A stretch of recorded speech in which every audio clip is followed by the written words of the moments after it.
అంజా వినాయక్ చంద. మరి రోజు ప్రసన్న తెచ్చేస్తారా? తెచ్చేస్తామన్నయ్య.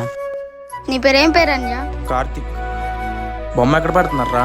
బొమ్మ బిల్డింగ్ లో పెడుతున్నామన్నయ్య. అయితే ఎంత రాస్తున్నావు? పోయినట్టు అంజా. ఒరే ఏరా ఇంటికాడ పడుకోకుండా వినాయక చంద అని తిరుగుతున్నావు, దా ఇంటికి. రే తమ్ముడు ఆగరా. అలాగా వినాయక చంద అని తిరిగితే ఏమొస్తుందని చదివితే జ్ఞానమైన వస్తుంది కదా. వినాయక్ చంద్ అనడం వల్ల దాని ఉపయోగాలు నీకు తెలుసా?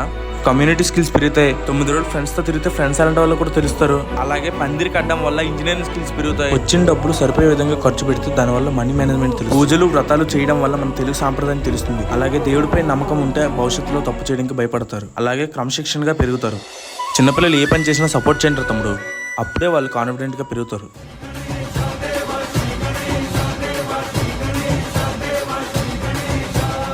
మా వీడియోస్ మీకు నచ్చినట్టయితే కార్తిక్ వైట్ అఫీషియల్ని ఫాలో చేయండి.